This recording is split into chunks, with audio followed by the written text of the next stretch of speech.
Gikan sa kasamtangang krisis karon sa COVID-19, hasta ang mga plano sa mga gustong magpakasal na apektuhan. Apan alang niining duha ka mga frontliners, ang true love makahuwat. Atong sayra ng ilang istorya sa report ni Lian Singkulan. Save the date. Ang sagad madunggan kung adunay kaslunon. Apan alang niining duha ka man naghigugmaay, move the date lang sa una ang ilang kasal tungod sa COVID-19. Sila ang kaslunon nga sila si Joval Canillo ug Jean Ann Sulamo kansang kasal gikatakda unta karong Mayo 16 sa usa ka simbahan sa Barangay Lahog. Taas ang ilang love story, apan mas nahagit ang ilang paghinuwatay karon kay pareho silang nagtrabaho sa Philippine Coast Guard.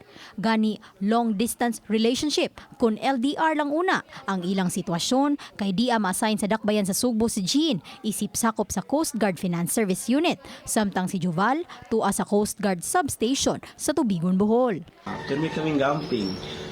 Di lang para kay kaslunon mi, para po sa among pamilya nga naghulat in town sila dito kung kano sa amin makabalik, kano sa amin mahumaning COVID-19.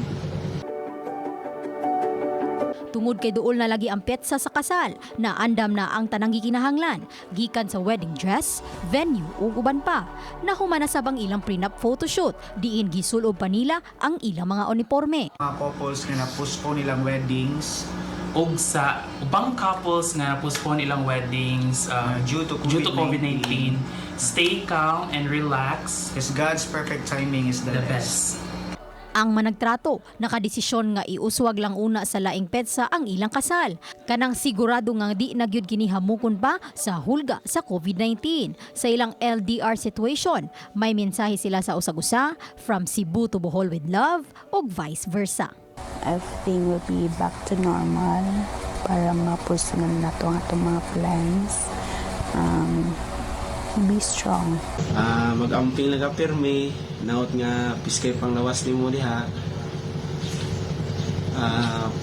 Ang ako lang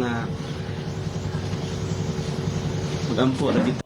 Lian Singkulan, Balitang Bista.